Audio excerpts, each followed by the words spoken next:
할렐루야. 10월 18일 화요일 기청상 시작하겠습니다. 오늘 말씀은 사무엘하 18장 1절에서 18절까지의 말씀입니다. 시작을 하면서 내가 사과의 말씀을 한번 드려야겠습니다.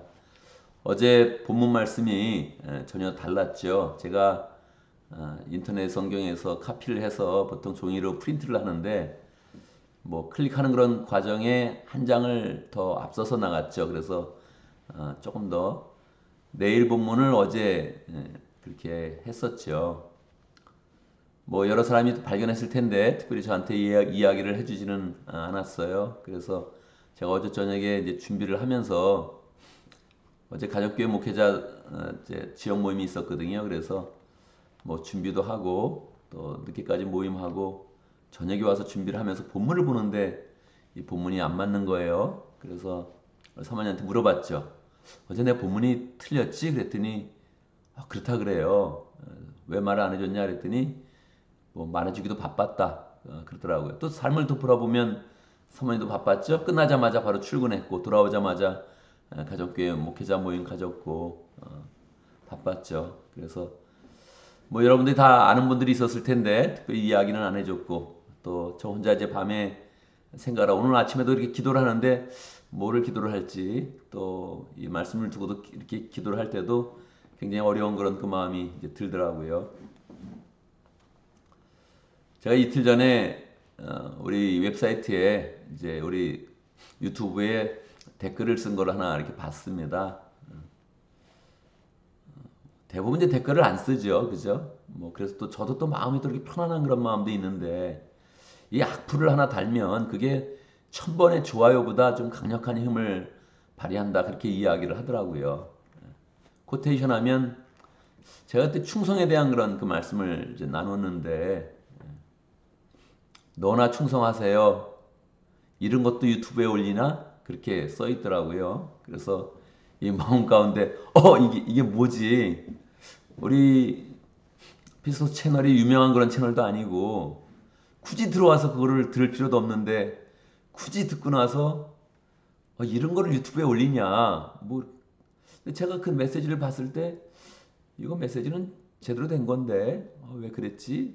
제대로 안 된 적도 많이 있습니다. 그죠? 제대로 안 된 적도 많이 있어서 나도 유튜브 올릴 때 조금 더 그렇게 만족스럽지 못한 그런 때도 있지만 대부분 이제 교인들을 위한 거니까 아니면 저를 아는 사람들이 볼 거니까 그냥 감사함으로 나눈다 그러고 나누는 건데 또 그렇게까지 악플을 또 다나 그렇게 마음이 좀 그랬습니다. 그런 이틀 전에 그런 일이 있었는데 어제 딱 실수를 하고 나니까 와 이런 걸 정말 유튜브에 올리나 이런 마음이 제 마음에 이렇게 들었습니다. 하나님 음성으로 들어야죠. 어쨌든 제가 잘 준비를 해야 된다고 마음을 먹었고 저는 이제 목회를 시작을 하면서 66권 전권을 교인들한테 잘 전해야 된다 이런 소망이 이제 있었습니다. 근데 막상 이제 목회를 시작을 해보니까 66권 전권을 전할 수는 없더라고요. 설교를 1년에 50번을 하는데 50번 가지고 66번이 이렇게 다 커버가 안 되는 거예요. 그래서 마음에 이게 어떻게 해야 되지? 그랬을 때 이제 매일 성경을 만나고 나서 매일 성경이 6년 동안 이 성경을 한번 도니까 그러면 내가 여기서 계속 목회를 한다면 한 번 돌고 또 한 번 돌 수 있겠네. 이렇게 마음을 먹어서 굉장히 마음 가운데 이제 소망이 이제 있었습니다. 그래서 어쨌든 성경을 잘 나눌 것인데 이게 또 제 소망이고 하나 앞에 가졌던 그런 소망인데 이거를 잘 나누면서 함께 또 은혜를 받았으면 좋겠습니다. 저도 열심히 더 하겠습니다.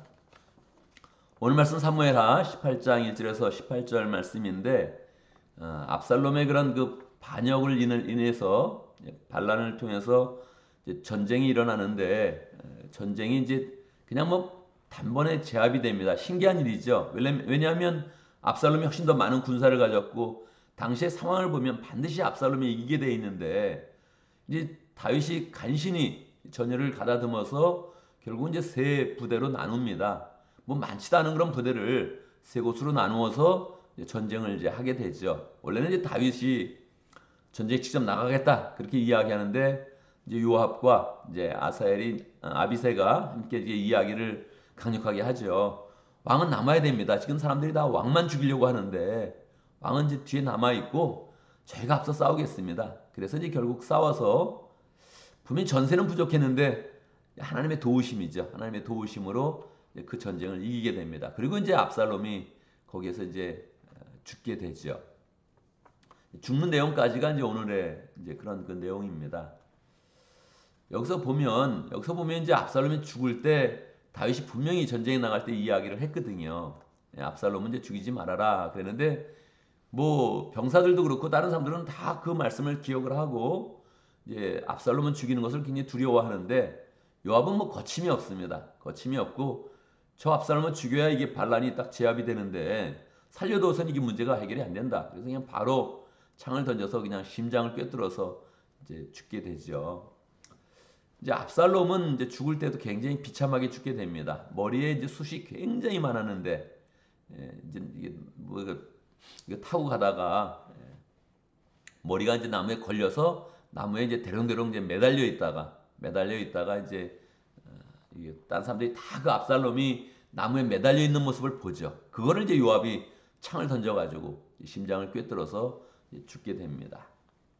오늘 내용은 이 역사서가 늘 그렇지만 잘했다 잘못했다가 별로 이제 얘기가 없는 겁니다. 그래서 이게 굉장히 잘 파악을 해야 되는데 결국은 뒤까지 쭉 다 읽으면서 그 인생의 전부를 함께 이제 봐야 되죠. 압살롬이 잘했습니까? 반드시 이거는 뭐 못한 일이죠. 굉장히 아버지를 반역한 거, 하나님이 세우신 그런 왕을 반역한 것에 대해서 뭐 굉장히 잘못한 거죠. 하나님이 어떻게 하십니까? 수치스럽게 만들고 차명을 시켜버리는 겁니다. 이 결과를 우리가 분명히 이제 알아야 되죠. 압살롬을 죽였던 그런 요압은 어떻게 된 건가? 이제 요압의 결정적인 그런 문제는 현실적으로는 잘 맞았습니다. 요압이 현실적으로 잘했는데 결정적인 그런 문제는 순종하지 않았다는 거예요. 그래서 오늘 내용 속에는 또 순종하지 않은 사람이 결국 어떻게 되나 이걸 또 우리에게 보여주죠. 오늘 본문에서는 없는데 이 전체를 함께 이제 살펴봐야 되죠. 이 요압이 보면 중간중간에 아주 지혜로운 말들을 많이 하거든요. 이 전쟁 나갈 때도 왕한테 왕이시여 지금 왕이 나가면 안 됩니다. 이 전쟁은 왕은 반드시 뒤에 있어야 됩니다. 저희가 목숨을 걸고 싸우겠습니다. 이런 태도는 굉장히 지혜로웠던 거고 이제 바랐던 거거든요. 그러니까 다윗이 그 말에 듣습니다. 그 말을 듣고 그 말을 잘 이제 따르게 되죠. 근데 요압이 이 현실적인 그런 판단 속에서 이 가차없이 압살롬을 죽였던 거 원래 현실적으로 보면 죽이는 게 맞거든요. 그런데 말을 순종하지 않았다는 거예요. 요압은 결국 어떻게 될까요? 요압도 결국은 비참한 그런 최후를 맞게 됩니다. 요번에는 괜찮았는데 그 다음 반란이 한 번 더 일어나는데 그때는 아도니아 왕자가 이제 반란을 일으키게 됐죠. 그때 이제 요압이 거기에 이제 합세를 하게 됩니다. 그러면서 자신의 그런 부하였던 브나야의 그런 칼날에 의해서 비참하게 죽게 됩니다. 이거 보면 요압이 거칠 것이 없는 사람인데 이 브나야에게 죽을 때는 굉장히 아주 소심하고 사람이 비겁한 그런 그 모습이 나타나고 이 장군의 그런 그 모습이 아니라 아주 그냥 범부의 그런 아주 초라한 그런 모습이 나타나면서 이제 죽게 됩니다. 그래서 이 전체에 흐르는 그런 그 내용 가운데서는 오늘 본문에서는 잘 순종해야 된다. 이제 이런 내용들을 우리에게 이제 가르쳐 주고 있는 거죠. 다윗도 왕으로서 요압과 장군들의 그런 말을 그대로 따릅니다. 이것도 순종이죠. 얘기를 들어보니 이게 이 하나님의 뜻이구나 하고서 그냥 그대로 따라서 본인도 잘 되었고 전체 전쟁도 이기게 되었고 이제 하나님의 그런 뜻 가운데 모든 것이 정리가 이제 되는 것이지요.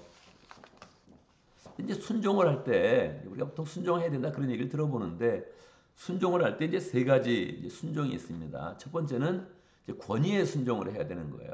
이거 안 하면 하나님이 현실적으로 옳은 것 같아도 나중에 아주 부끄러움을 당하게 되고 비참한 최후가 됩니다. 그래서 반드시 우리의 삶 가운데 권위에 순종한다 이런 그 마음을 이제 가져야 되고 두 번째는 교회와 질서에 순종을 해야 됩니다. 저도 마음 가운데 늘 기억을 하고 있죠. 교회에 순종한다, 공회에 순종한다 이런 마음을 항상 가지고 있습니다. 공회라는 게 뭡니까? 장로교에서는 당회, 노회, 총회 이 세 가지가 이제 공회, 치리회로서 우리에게 지침을 주면서 교회의 그런 삶의 방향을 주는 그런 치료회죠. 반드시 마음 가운데 당회와 노회와 총회에 순종한다. 이런 마음을 저는 이제 마음 가운데 이제 가지고 있습니다. 여러분의 마음 가운데는 뭐 노회나 총회가 이렇게 아주 깊이 연관되어 있지는 않지만 저는 늘 또 노회에 참석하기도 하고 또 총회 가서 함께 의논을 하기도 하기 때문에 이 마음 가운데 순종한다 이런 마음을 가지고 항상 늘 참석을 합니다. 내 뜻이 있으면 반드시 뭐 관철시키려고 노력을 하는데 내 뜻과 다른 결정이 났어도 항상 순종해야지 이런 마음을 이제 가지고 있습니다. 이걸 안 하면 인생의 종말이 아주 부끄러워지고 비참해진다. 이걸 꼭 기억을 반드시 해야 됩니다. 이거 안 되면 하나님이 그냥 기억하고 있어요. 이걸 보고 있어요. 그래서 그냥 그 삶이 잘못되는 거예요. 이 마음 가운데 항상 이제 생각을 해야 되죠. 마지막으로 적극적인 순종이 있는데 이것은 이제 예수님의 순종이죠. 예수님은 어떤 순종을 했습니까? 희생적인 그런 순종을 하는데 자발적으로 겸손의 그런 그 모습을 보이면서 순종합니다. 예수님은 순종하는 분이 아니에요, 원래는. 예수님은 영광을 받으시는 분이에요. 그리고 이 땅에서 이 하나님의 법을 반포하시고 가르치면서 존경을 받으실 분이에요. 그런데 예수님은 본인의 죄가 아니라 인류의 죄를 위해서 겸손하게 순종하면서 자발적인 희생을 하십니다. 그걸 통해서 구원의 역사를 이제 이루시지요. 그래서 우리의 마음 가운데 순종을 할 때 오케이 권위에 순종하고 교회와 질서에 순종하고 그 다음에 예수님과 같은 그런 순종을 한다 이런 마음을 가지면 좋습니다. 자발적으로 희생적인 그런 순종을 한다. 우리 목자 목녀님이 그냥 목양하는 그런 모습은 순종하는 그런 그 모습이죠. 예수님의 그런 순종을 그대로 따라가는 거죠. 영혼을 위해서 그냥 내가 순종하면서 열심히 봉사하고 사람을 세우기 위해서 노력하는 그런 모든 것들 이런 거는 다 예수님의 그런 순종입니다. 이런 순종은 또 하나님이 불순종한 것도 기억하지만 순종한 것도 기억합니다. 할렐루야. 순종한 것은 계속 마지막에 열매 맺게 합니다. 우리의 눈에 보이지 않을 때가 있는데 그래서 우리는 가끔 낙심하죠.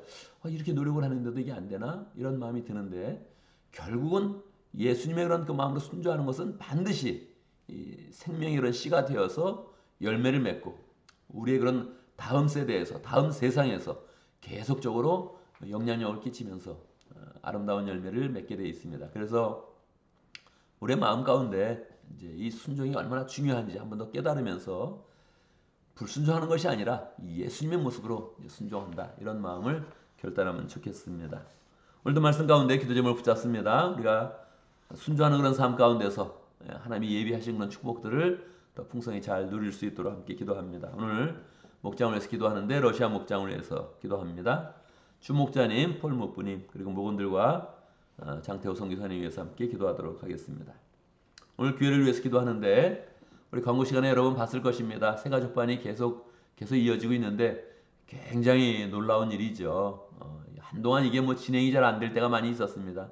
그런데 지금 이렇게 겹쳐서 계속 지금 새가족반을 그렇게 인도하고 있는데 하나님께서 우리에게 새로운 사람들 계속 보내주시고 또 잘 정착할 수 있도록 우리가 관심 가지면서 잘 인도하면 좋겠습니다. 또 새가족반이 많이 와서 또 우리 생명의 삶 과정을 또 이렇게 2, 3주 후에 시작을 하려고 합니다. 잘 시작하고 그 과정을 통해서 복음으로 사람들이 변화되는 그런 역사 일어나도록 함께 기도하면 좋겠습니다. 제가 먼저 기도하고 함께 기도하는 시간 갖도록 하겠습니다. 기도합니다.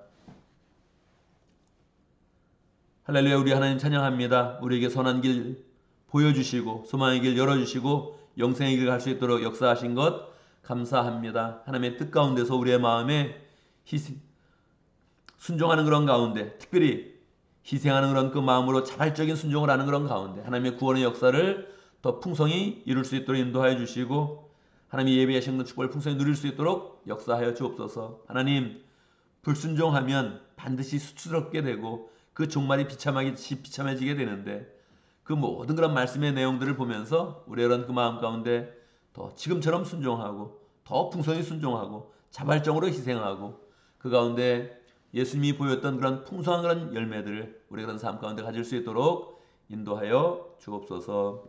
하나님 아버지 오늘도 목장을 위해서 기도합니다. 러시아 목장 주 목장님 축복하여 주옵소서. 주님의 그런 그 마음으로 또 열정으로 열심히 목원들을 만납니다. 하나님 발걸음을 축복해 주시고 또 말 가운데 권유를 주시고 목원들이 또 그 말과 그 섬김 가운데서 잘 변화될 수 있도록 역사하여 주옵소서. 하나님, 믿음의 그런 가정을 더 잘 세우며 또 목장의 본을 벌리기 원하는데 마음의 소원대로 목장을 잘 세울 수 있도록 인도하여 주시고 또 선교사님에 대해서도 열정으로 또 후원합니다. 하나님, 그 모든 손길을 축복해 주시고 장태호 선교사님 러시아 지역에서 열정으로 또 사역할 때 하나님께서 함께해 주시고 전 인생을 걸쳐서 계속적으로 그 선교지에서 사역하고 마지막까지 충성하려고 하는데 하나님 그 모든 그런 삶을 축복하시며 영원권하여 제3 삶을 잘 살아갈 수 있도록 역사하여 주옵소서. 하나님 아버지, 우리 교회에 또 새로운 사람들을 허락하신 거 감사합니다. 기도 가운데 새로운 사람들을 맞이합니다. 잘 맞이하여서 하나님이 원하시는 제자의 모습을 잘 세워갈 수 있도록 인도해 주시고 또 새로운 사람을 통해서 우리 교회에 부흥의 그런 역사가 일어날 수 있도록 인도해 주시고 우리 마음의 기쁨과 은혜 가운데서 교회를 더 잘 세워갈 수 있도록 역사하여 주옵소서. 새 가족번을 할 때 은혜를 주시고 하나님 아버지 또 함께 생명의 삶 공부하면서 복음의 풍성함들을 또 함께 경험할 수 있도록 역사하여 주옵소서.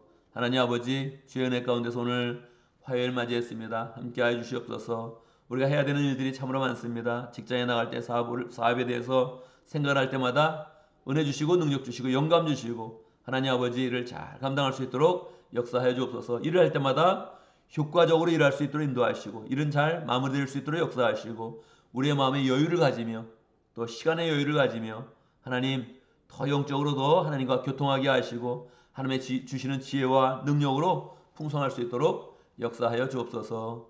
하나님 아버지, 운전을 할 때마다 운전대 잡아주시고 우리가 가는 길을 주님께서 늘 동행하여 주시고 모든 일을 할 때마다 주님께서 함께 하셔서 하나님이 예비하신 그런 축복들을 누릴 수 있도록 역사하여 주옵소서. 마음의 그런 분노와 시기들을 다 버릴 수 있도록 역사하시고 하나님의 주시는 평강과 은혜가 늘 충만하도록 인도하여 주옵소서. 예수님의 이름으로 기도드리옵나이다. 아멘.